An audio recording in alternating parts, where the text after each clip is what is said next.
Craig Meriwether, clinical hypnotherapist. So can you tell me about your profession? Absolutely, yeah. I know hypnotherapy and hypnosis, they have a lot of baggage. It comes with a lot of issues from TV shows and movies and comedy clubs, Las Vegas shows, which is really unfortunate because it's a really amazing healing modality because it really allows you to fix yourself. In terms of me being a therapeutic hypnosis, doing this type of healing work, I'm not going to fix you, and hypnotherapy in and of itself is not going to fix you. You're going to fix yourself because the issue resides within your subconscious mind. That's why you have this reaction, this automatic response to a trigger in your environment. Maybe you're consciously aware of what the trigger is, maybe you're not. Maybe it's because of an issue that happened yesterday, last week, last month, 30 years ago. But something in your external environment is causing a safety issue. Your subconscious mind is trying to protect you from it, and so creates limiting beliefs, maybe procrastination, all the way to issues around extraordinary panic and anxiety and feelings of trauma or fear. And when we do the work of therapeutic hypnosis, all we're doing is what you're doing already. The way the issue was created is the way it's going to be resolved. And it's by using the power of your subconscious mind. And just as the subconscious mind installed the information and the instructions on how to keep you safe due to that trauma or that hurt or that pain, we're going to use basically the same methods to undo it. And so you're going to fix yourself. And who better to know not only, of course, what the problem is, even if it's unconscious. If you're not consciously aware of the reason for the anxiety, the reason for the hurt, the reason for the pain, the depression, the anger, whatever it may be, even if you're unconscious of it, that's all right, because the issue is not with the conscious mind, the issue is with the subconscious mind. This isn't talk therapy. We're not going to spend months and years, 80, 90, 100 sessions over 2 years talking about the problem, only to realize, oh, that wasn't the problem. It was really something else. You know what the problem is. Your mind is creating a triggering effect, so your brain creates the adrenaline, the cortisol, those neuropeptides, those molecules that create that feeling state in the body, so you feel that panic and anxiety. It knows why you're doing it, because I'm guessing if a person is struggling with anxiety or hurt or pain or depression, it doesn't happen all the time, but just in certain situations. And maybe it's a lot, but it only happens in certain situations. So your subconscious mind knows what the trigger is. It knows what it's trying to protect you from. So you know what the problem is, and more importantly, you know what the solution is. And through just relaxing the mind and body, just moving into that imaginative daydreamy state, not unlike being bored back in high school. For me, it was math class, and you're just so bored, you stop paying attention, you start staring out the window. Or maybe being bored in a meeting at work, and you turn off the external world and you just move in where you start thinking about the weekend and how much fun you're going to have, or you got people coming over and your to-do list you got to do, or tomorrow's issues at work. You've turned off the external world, you moved inward, and you've altered your state of consciousness. That's all we do. We could do this work in a very light trance state. We could do this work in a crowded airport under fluorescent lights.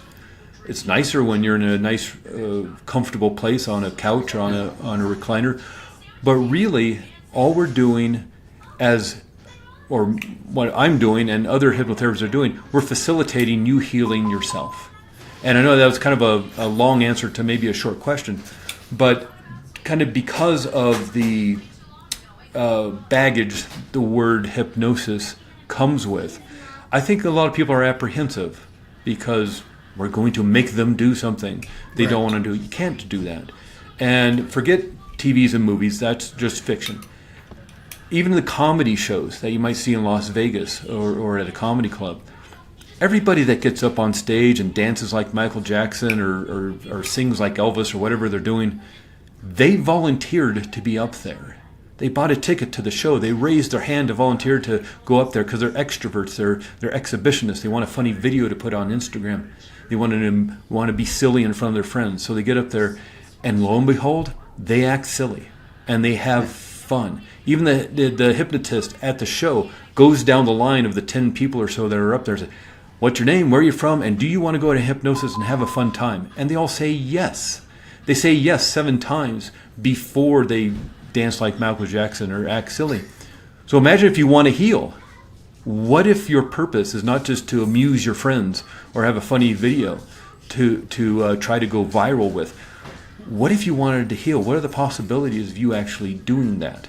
And so, again, long answer to a short question, but this is an extraordinary healing modality, therapeutic hypnosis, because, again, I'm not going to fix you. Hypnotherapy in and of itself is not going to fix you. You're going to fix yourself. And who better to know what the problem is, and more importantly, what the answer is, and what the solution and how to create the healing than you. And that's why this modality doesn't take 80, 90 sessions over 2 years. We're talking 2 sessions, 3 sessions, depending on, of course, what you want to work on. But just as instantaneously as you can create hurt and pain and terror and trauma in your life, just as instantaneously as your subconscious mind can install those instructions to now keep you safe and protected for survival against that issue, why wouldn't you be able to instantaneously heal it? Who told you couldn't? What is the benefit to them if it takes 90 sessions to work through that, as opposed to 2 or 3 or 4 sessions over the course of a month or 6 weeks or so? And so really this modality is about you healing yourself and taking back control of your nervous system, of your mind, of your thinking, and you're allowed to do that. Can you tell me a little bit about your own mental health journey? Sure, yeah. I think like a lot of people who get into this work, even, because I know your network promotes a lot of this kind of work, and I'm guessing maybe a lot of people who want to get into the business of not only promoting this work or becoming healers, whether it's a talk therapist or a hypnotherapist or something else, is because of their own hurt and pain that they went through. And I myself struggle with a lot of depression and anxiety growing up, especially in my teenage years. And we're talking the 1980s. So this is before all the SSRIs, the selective serotonin reuptake inhibitors like Prozac and things that came out in the mid-90s. And so really the only thing you had was, there were some medications and stuff like that, but those were more for schizophrenia and those hardcore stuff. Just a general melancholy of a teenager, you're not going to give them hardcore medication. And so I did some talk therapy and things like that, but I don't know, it didn't really work for me. And after a while, I think, and a lot of people can identify with this, you just think, well, this is the way it's going to be. This is the way it is. Some people get to be happy. Some people get to feel like this. And it just becomes the normal way of being. It's sort of like, how do you describe color to a blind person? How do you describe, you can be joyful and happy every day to a person who doesn't experience that? You don't understand because you've never experienced that. And it was really with the birth of my son in the year 2000 that I got to get my life together. I got to get my situation, together, if nothing else for him. Because what if he struggles with it? Because I saw the depression in my mom. I saw her struggles as she was going through. I don't know, is this a genetic thing? Is it my mirroring just what happened in the home? And so the year 2000, that's about right around the internet's really cooking and starting to get going. There are more information about medications and things like that. But what I did is started just researching, finding out about the books that were helpful, finding about blog posts and information, real research, and I started working on these methods. And I didn't really want to do medication for myself, so I started working with the techniques and the exercises and the strategies, learning the skills. And after a few years of just kind of working myself, I have a brand new child. I'm working. I have a family. One day I woke up and I was just like, I don't feel that lamaze, that melancholy, that depression anymore, that anxiety. And it had been a while since I had. And I realized that I had transformed, reset my nervous system, reset the way I thought about myself and the world around me. It doesn't mean there's not challenges in life, but I was able to now come to them in a more resourceful and resilient way. And what I realized is that I now had this toolbox filled with techniques and strategies and skills and exercises to help reset the nervous system, help change mindset. And so I kind of got into, I'll write a book. And that was 2010 or so, 2011. And so I wrote a book called Depression 180, and got into with this writing contest with Hay House, and that was all exciting, and did a telesummit with a bunch of experts around depression to help promote this whole situation and the Hay House thing and my own project. And that led to me doing my own podcast for a while called Tipping Point Radio. And after a while it was fun to talk to people and interview, I was really drawn to this work that really helps me out: therapeutic hypnosis, neuro-linguistic programming, these kinds of things. And so I was able, right around midlife, right around what I hope is midlife, I guess, the age of 50, to kind of do a 180 and start a new path. And so I went to an extraordinary school, the Hypnotherapy Academy of America, studied for about 3 months, 9 a.m. to 6 p.m. Just studied 9 a.m. to 6 p.m. Monday through Friday. Plus, you're doing study groups and practice sessions on the weekends. So you just immerse yourself in this work.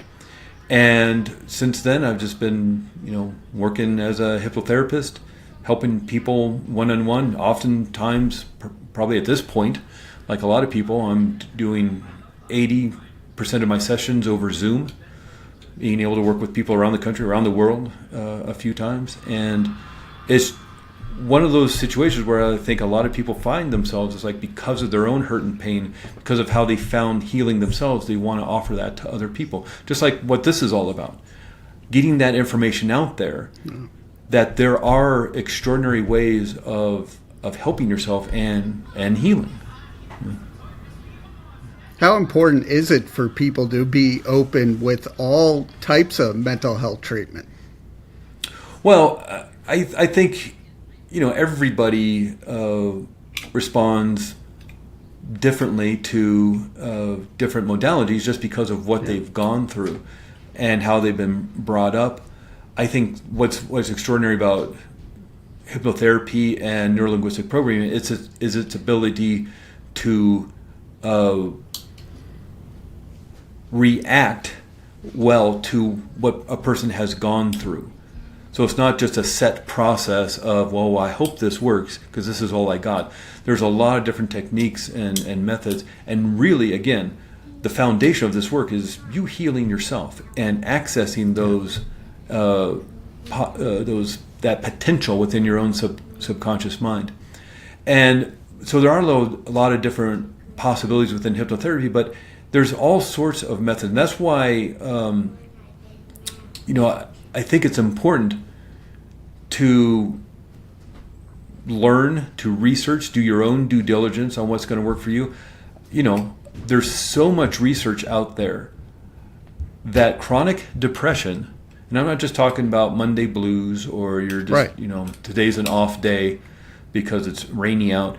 I'm talking about chronic depression. There's so much research out there that shows that exercise can cure, not just kind of alleviate for an hour or so, cure chronic depression. It works as well as medication for a lot of people. Now, not everyone, not everything's a cure-all, one-all solution, but just by exercising and moving the body and getting out there into nature, if possible, can do extraordinary wonders for healing and help, especially around depression and anxiety as well. And not just me saying that because it helped me or I feel better when I exercise, but that's literally what the research shows. course, there's that issue. You're depressed. You don't want to get out of bed. You don't want to move. You just want to watch TV or watch screens or play video games or just sit and hide. And I get that. But it's so important to not only, do the work of exercise, work. I don't even want to say that. I mean, you don't have to go pump iron in a gym. Find a dance class. If you like mountain biking, go mountain biking or get a road bike and ride your bike. Or if you just like to walk, just walk. Or if you want to do a kickboxing class or something, find something you enjoy doing. It doesn't mean you have to get a gym membership and walk a treadmill for a half an hour, then pump weights, unless that's what you love to do. Find a way to move your body. That's a better way of saying it. Move your body. And of course, that's even an evolutionary kind of thing. I mean, us as human beings, we've been wandering and moving for 200,000 years. We were hunters and gatherers, and then we were agricultural societies. And it's really, and so we were always on the move. We were nomadic. It's only been without, what would you say, just like within the last maybe 100 years, since the 1910s, the 1920s, that we've become a society of sitting all day long. Yeah. We get up after lying down in bed all night long. We get up to sit at the breakfast table, to have breakfast, to go sit in our car, maybe for 10 minutes, maybe for an hour and a half, if that's your commute, or sit on a train or a subway or a bus. And then we sit in front of a desk, in front of our computer for 8 hours. Then we sit in our car, and then we go and sit for dinner, and then we sit in front of the TV, and then we lie down for bed. And that's 90% of our week. And so there's got to be, I would think, some sort of disconnect between that and our ancestors, people who moved, 12 hours a day, to now us, within the last 100 years, spending 12 hours just sitting and not moving. And look at the rates of depression, look at the rates of anxiety. I know there's a lot more to it than just not moving. But just simple little things like nutrition, how you're fueling your body, how you're hydrating your body. Even interesting things like, for example, alcohol.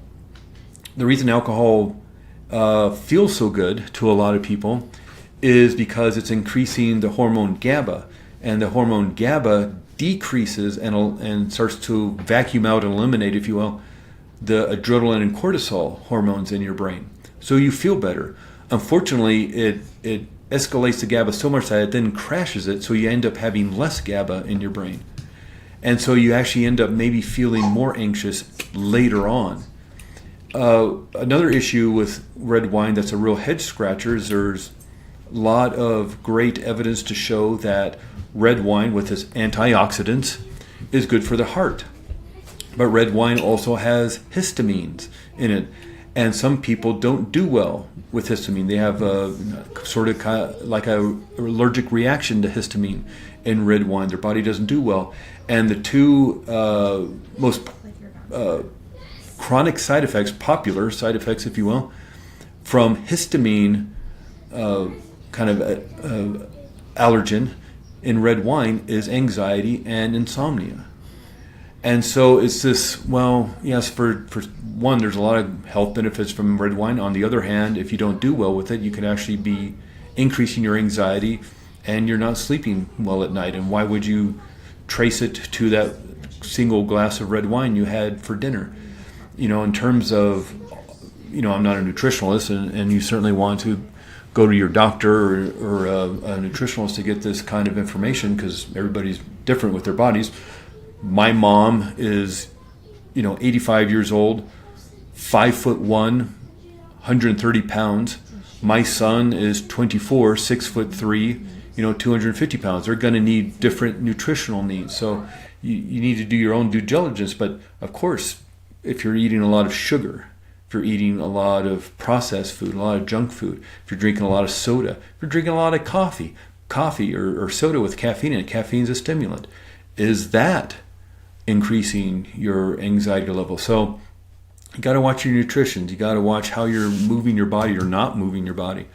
And that's just a handful of techniques that you can simply do just in the next, the minute you hear this information.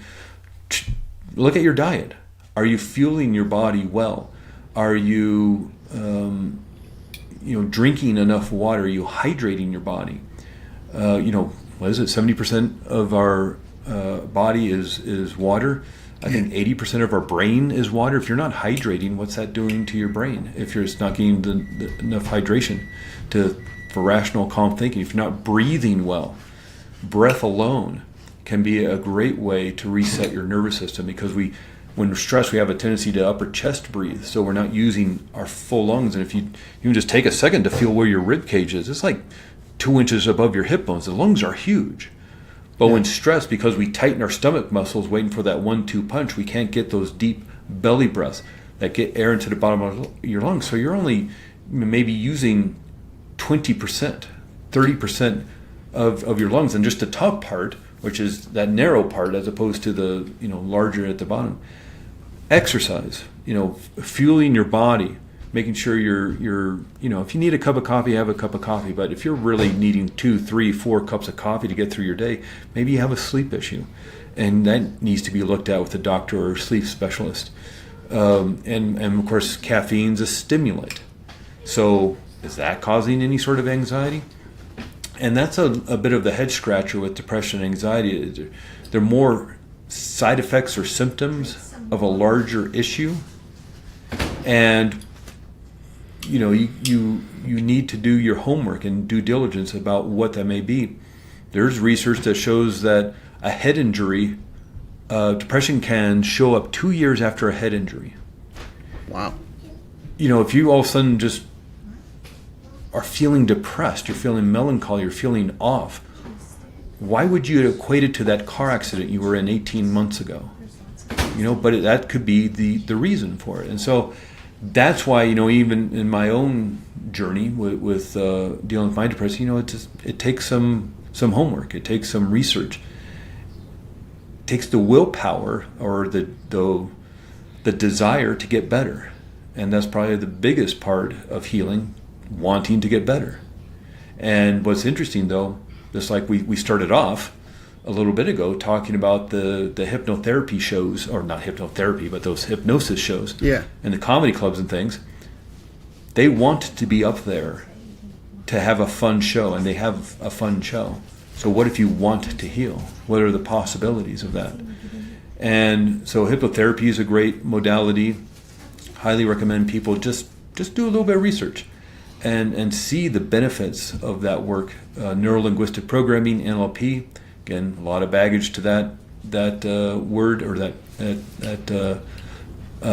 type of modality because of how it's been hijacked by used car salesmen and things like that. But again, an extraordinary modality built on the work of Milton Erickson and others.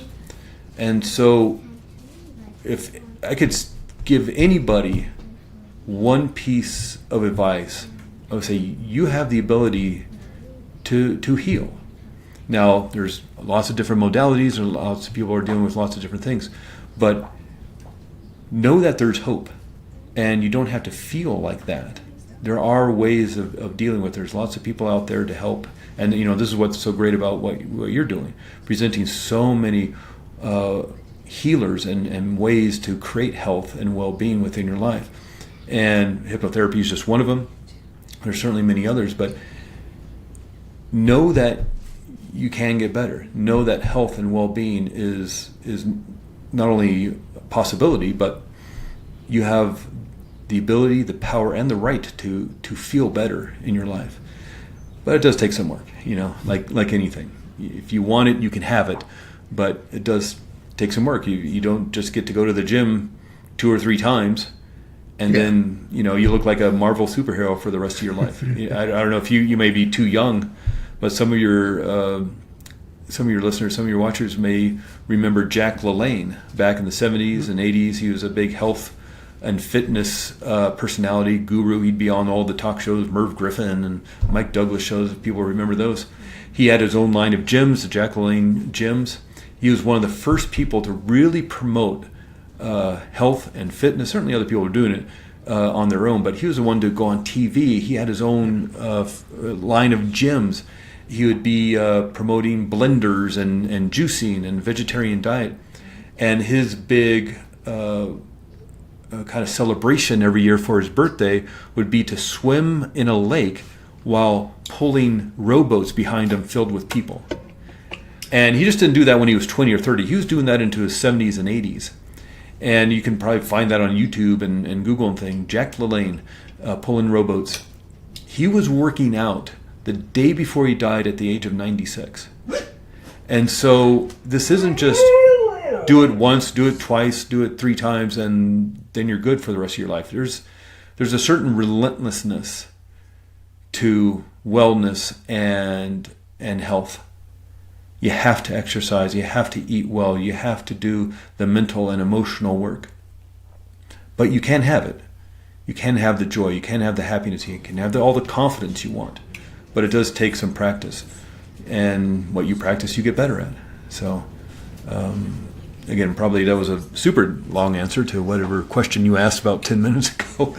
But it shows your passion for this, so it's awesome. How does it feel for you when you see your clients succeed? Oh, it's extraordinary. There's and maybe that's why the passion comes to it. It's because I love working one-on-one with people. Just watching them go through something and then realizing that maybe they've been working on a problem, but doing a session with hypnotherapy, they were able to work on the problem that was in their unconscious. They've been working on the symptoms and side effects, maybe through talk therapy or some other modalities, but by sometimes just as easily as asking, would you go back to the first time you ever felt this fear, this anxiety, this depression? Go back to the originating event of this, and let's heal that. And sometimes people go back to when they're 5 years old, 2 years old, 1 year. I had somebody do a regression to deal with this feeling that she didn't matter. This is a 70-year-old woman who came to do a session because she felt she didn't matter in life. And so doing a regression technique, allowing the subconscious to go back to that memory that it's trying to protect her from. And that's the main job of the subconscious mind: survival, safety, protection. Trying to protect her from ever feeling that again. So it knows what the problem is. And so we do a regression. We go back to the first time you ever felt that. She doesn't know what it is. I certainly don't know what it is. It took her all the way back to standing up in the crib and her father screaming at her because she won't stop crying. And so if she's 70, that's probably late 50s, early 1960s, something like that. And men maybe weren't the greatest nurturers back then with children. Mom's out of the house and you just wanted some quiet in the house. But in that moment, that child with her brand new mind that's only a year old, year and a half old, had to justify why this was happening. This person who's supposed to love her, protect her, and nurture her is screaming at her, and came up with the instructions of, well, I guess I just don't matter. And she held on to that until she decided it was time to release it. Unfortunately, she made that decision 70 years later. Right. And she had to hold on to that hurt and pain for a long time. But when her subconscious was ready, it was tired of the heaviness, of the armor, of that, she did the healing work. And how long in talk therapy was it going to take her to get to being 1 year old, or 18 months old, or whatever, however old standing up in your crib is? How long in talk therapy was it going to take her to get back that far? That was all held within the unconscious. Again, for protection, for safety, for survival. And that's its main job. Unfortunately, that doesn't necessarily mean being happy or joyful or being confident. But it does mean it's trying its best to keep you safe and protected.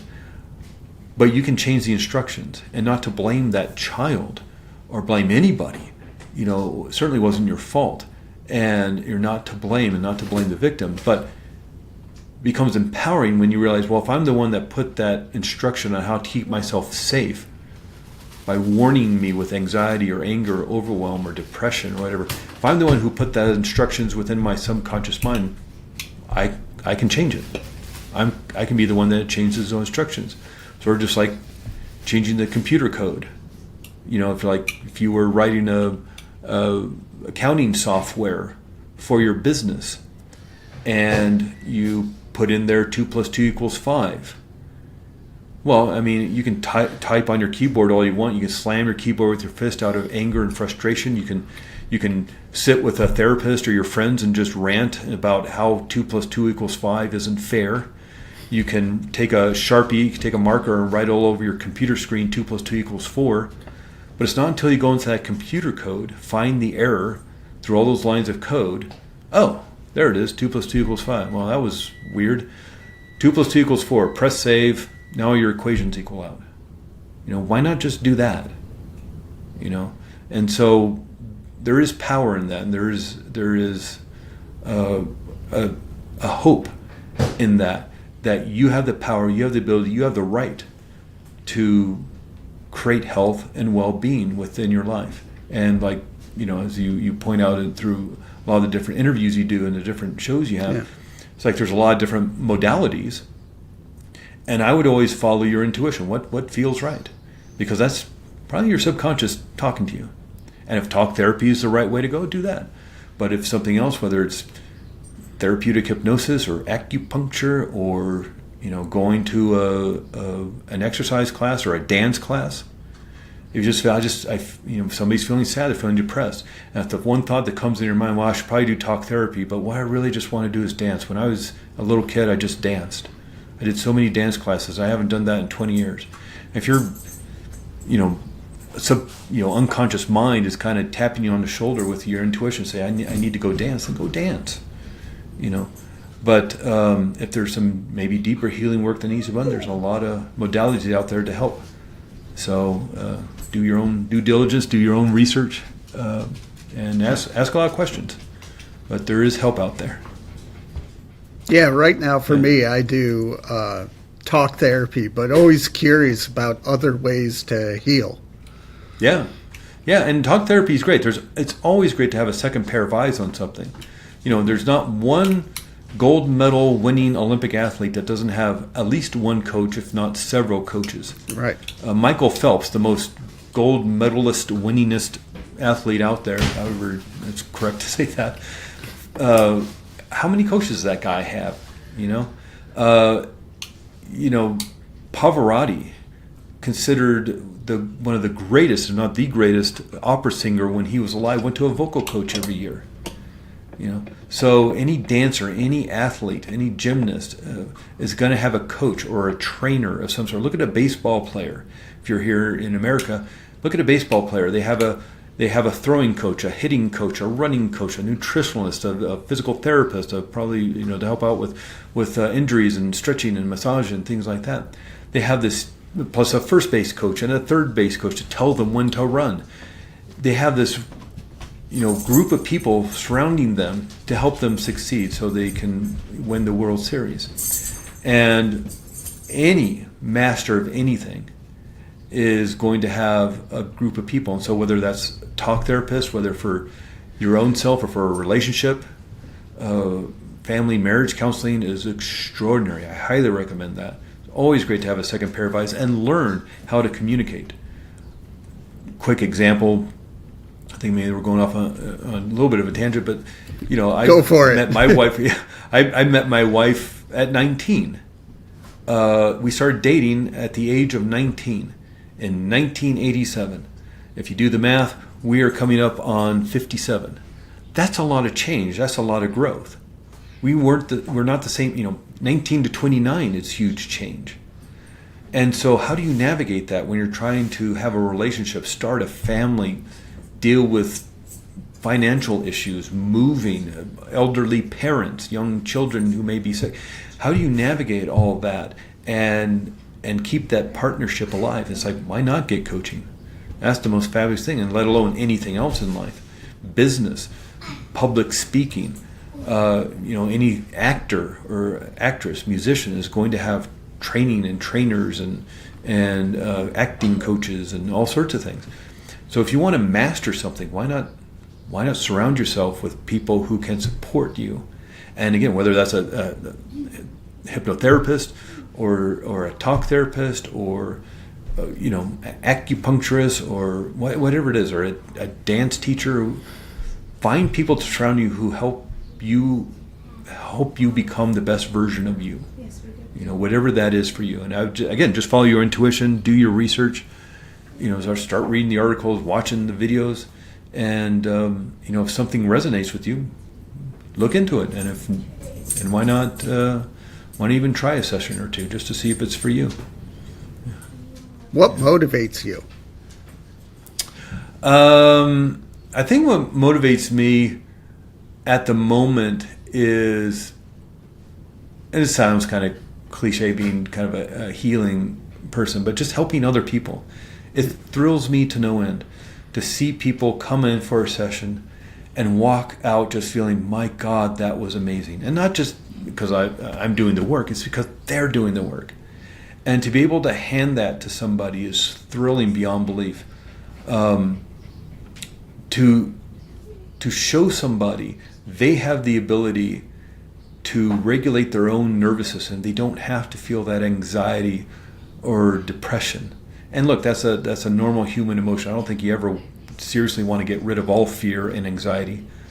There's a certain amount that keeps us alive. That's what that anxiety, that fear keeps us from walking down that dark alley at midnight because it's a shortcut home. No, take the lighted streets, walk around the people. It keeps us from peering over the edge of the Grand Canyon too far, from petting that rattlesnake in the middle of the trail or going to hug the nice bear that's running at us while we're walking down the woods.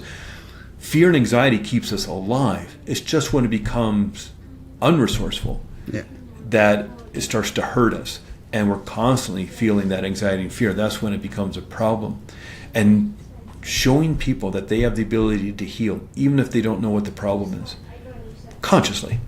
Unconsciously, you're trying to protect yourself from something. You know what it is. So I think what motivates me is just being able to show somebody they have the ability to create the healing they're looking for. And it's really exciting. It's energizing. It's better than a cup of coffee. Yeah. So you do a lot to help others' mental health, but what do you do to help your own? I have my particular exercises and strategies I use. Again, it's like going to the gym. Finding a way to exercise your body. Everybody's a little bit different. Again, some people like to run. Some people like to ride a bike. Some people like to go to dance class or martial arts class or go to the gym. So I have my group of exercises. I think what's fascinating is probably a lot of people who watch this and watch the other shows that you have probably are aware of Tony Robbins. Yes. And he's the personal growth, self-help, I guess, personality. Tony Robbins has been around for 40 years. That guy started in the early 1980s. That big breakout book he wrote, Awaken the Giant Within, came out in 1990, something like that, 1992. The man's been around for 40 years doing this work, and a documentary came out about him a few years ago called I Am Not Your Guru. I'm sure you can find it somewhere, maybe on Netflix or YouTube or somewhere. But I Am Not Your Guru. It's really fascinating if you're interested in that kind of thing, because it shows him through one of his week-long events at an arena, talking to 10,000 people in an arena for a week-long event. And so it shows the backstage stuff. It shows him on stage. It shows him working one-on-one with somebody who's having a difficult time. And but what I found the most fascinating is that it shows him getting up in the morning, and the first thing he does is jump in the cold plunge. Then he jumps on his little trampoline to awaken his adrenal glands. Then he does his meditation work. Then he goes to work, or he drinks his green drink or whatever. Then he goes to the event center. And then he's backstage talking to the event staff, talking to the people who are running the small groups. He's talking to the producer about next year's events. He's on the phone to his kids, on the phone to his wife. He's talking to his accountant. Then, before he walks out on stage, he puts himself in state. And he does that, whatever he does, like everybody does, like Bruce Springsteen to Taylor Swift to Beyonce to Ian McKellen playing King Lear on stage. They all put themselves in state. Tony Robbins does the same. The guy's been doing this for 40 years. He's still doing the meditation work. He's still doing the work that he does for his body, his needs. He's doing what he does to waken up his mind, his body, his soul. And before he walks out on stage to become the Tony Robbins, he makes sure he does that. He just didn't do it for a couple of years and then, I can always do this at the snap of fingers. He's still doing the work. He's still practicing. So in terms of me, I have kind of like Tony Robbins has his own routine. I have my routine to exercise my body, do the mental and emotional work, and even if it's just 5 minutes, do something to fire those brain cells for joy and happiness and confidence, and you'll be stunned at the change you'll feel in just a matter of days, if not weeks. How much better you will feel. But it is work, and like I said at some point before, there's a relentlessness to this. 40 years, Tony Robbins has been doing his own work. Look at a great example, the Dalai Lama. The Dalai Lama still meditates every day. And read his books. He talks about the anger and the despair and the sorrow about what's going on in Tibet and the world in general. Yeah. And head of the Tibetan Buddhist spiritual community, he has to deal with it. That's his job. And the Chinese government is still bulldozing down the monasteries in Tibet, still arresting his monks, torturing his monks. And then, as a human being, the Dalai Lama is going to feel anger about that, feel sorrow and despair. He was exiled out of Tibet in 1958, 1957, something like that. And so there's despair around there. There's anger around that. He's a human being. Of course he's going to feel that. It's a natural human response to this extraordinary situation. It'd be strange if he didn't feel that. But he doesn't want that to be who he is. So every day he practices loving kindness and compassion meditation. He's 89, 90 years old. He's still doing the work. And if anybody was to have it down by now, you think it'd be that guy. I mean, he's not married. He doesn't have kids. He has a staff of people to meet his every need and want pretty much since the age of 5 or 6, when he started his training to become not only a Buddhist, but the Dalai Lama. So for some 80 years, he's had, not the easiest life, but, again, not the challenges of marriage, right, challenges of raising children. And he's still doing the work. There's a relentlessness to this. The Dalai Lama still meditates every day. Tony Robbins, after 40 years of doing this personal growth, self-growth work, is still doing it for himself. Not only just teaching people, but doing it in his own life. Look at any master of anything, master of music. Some people might know Yo-Yo Ma, considered the greatest, one of the greatest cello players in classical music, if not the greatest cello player alive today. Still practices 3 to 4 hours every day. Man's 67 years old, and he still practices every day. Been playing since he was 4. Again, if anybody was to, phone it in and kick back and just, play a couple of Mozart tunes at Carnegie Hall every now and then, it would be that guy. But he wants to master this music, this instrument, and so he practices every day. Whatever it is, dance, martial arts, athletics, or your own joy and happiness. There's practice to it. There's a relentlessness to it.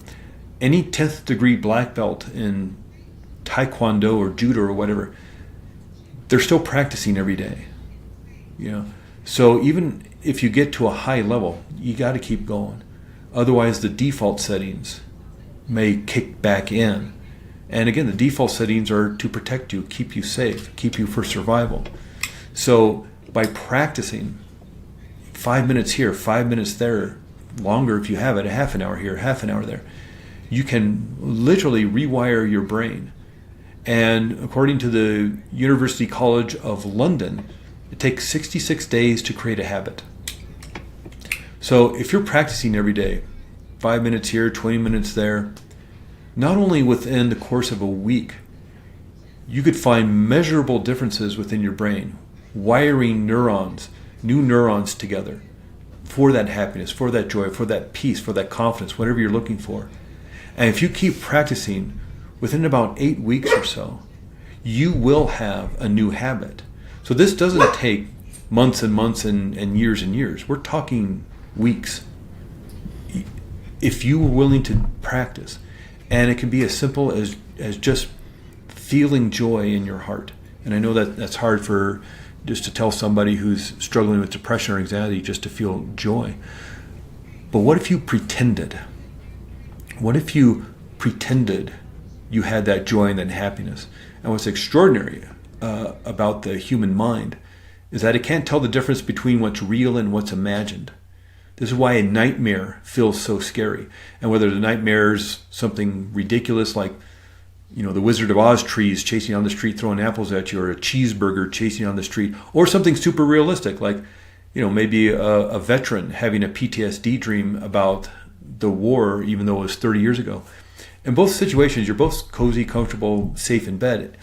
Yet the body thinks you're being attacked, either by Wizard of Oz trees, a cheeseburger, or being back on the front lines.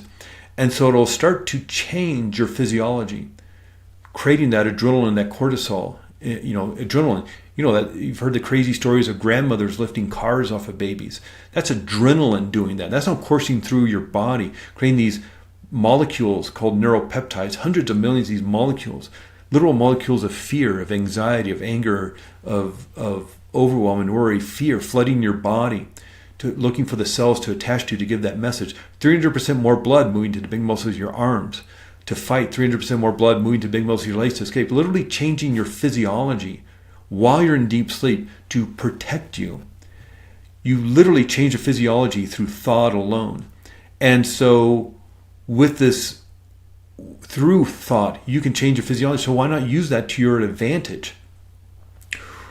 What if you just pretended that you had the joy, that happiness? What if you remembered a time, maybe when you were a teenager or even a young child, a time when you felt really happy? If you don't have that memory, if that wasn't your childhood, what if you pretended you did? Maybe you've seen movies of people who have been really happy and joyful. Maybe at the end of the movie, everything works out for everybody. Everybody's happy and joyful. What if you pretended that you could be somebody like that? The mind can't tell the difference between what's real and what's imagined. So if you're imagining yourself, pretending that you're a person of joy and happiness and love, that will literally change the chemistry within your brain. Start creating oxytocin, serotonin, and dopamine, neuropeptides, molecules, little molecules of joy, happiness, and love, flooding your bloodstream. And in order to create all this, you have to start wiring your brain in a different way. And what if you practice that? Just for several minutes, maybe while going to sleep, maybe for 5 minutes after you wake up in the morning. Shift your nervous system, reset your nervous system, change your brain chemistry. How's that going to change your day? By starting your day, flooding your brain, your body with oxytocin, serotonin, and dopamine. And, doing that every day for a couple of weeks. And just notice how you feel. That's a great exercise just to even start this work with. Just play pretend. Just fake it. Just pretend to sit on a couch, sit on a recliner, find a quiet, comfortable place to be, and just pretend that you're happy and joyful. And if you have to pretend you're somebody else that you saw in a movie or read about in a book, or you can remember a happy time maybe 30 years ago, just tap into that. And that will literally change your physiology through thought alone. And by practicing that, you can create the habit of that. 66 days to create a habit. Within less than a week, you'll have started rewiring your brain measurably. If you did MRIs or a SPECT scan or something, you could show that you're changing your brain just by pretending you're happy. And if there's deeper work that needs to be done, there's certainly extraordinary healing modalities to help you with that out there, including hypnotherapy or other ways. But you have the ability to do that. It's just you got to do it. It's like anything. You have the ability, like say somebody wants to get in shape. You have the ability to do that. You just got to do it. If somebody wants to run a 10K or do an Ironman or a triathlon or run a marathon or something, yeah, you can probably do that. But you got to practice, and you got to do the work to get your body in shape to do that. You're allowed to do that. You have the right to do it. But there's a relentlessness to getting in shape, physical shape for something like that. And there's a certain relentlessness to getting in mental and emotional health as well. Just ask the Dalai Lama when he stopped doing this work. Just practice. And even if it's just 5-10 minutes at a time, that's fine. It's nice if you're the Dalai Lama and you got a staff to get you 3 hours every day to do your meditation work. But if you don't have that, like, most of us, find those in between times. Find that 5 minutes, that 10 minutes. And, and especially if you're like going to work or you have to give a presentation, or after a long, hard day, you're walking back into your house, your home, and you're not in the best of moods. What about taking a few minutes before you open the door to reset yourself? Just like Tony Robbins getting in state to become the Tony Robbins, to walk out on stage and inspire and motivate 10,000 people. What if you sat in your car or just before you even walked down the door and just deep breath and pretend you're becoming the person you want to be at home, and leave the baggage at the door, and even just literally, or not literally, but pretend that you have 2 suitcases. You put all your baggage or your junk, your thoughts, your feelings, your frustration into luggage, leave it at the door and walk in. Mind can't tell the difference between what's real and what's imagined. How much better would you feel walking into your house after maybe a long day? And how much better are the people at home going to appreciate you walking in a more peaceful way? It doesn't mean you have to be in a good mood all the time, but maybe pretend you're leaving the baggage at the door and reset yourself. And whether you're going to work, going home, whatever you're doing, put yourself in the state that you want to be in, and just take a few minutes to do that. Yeah.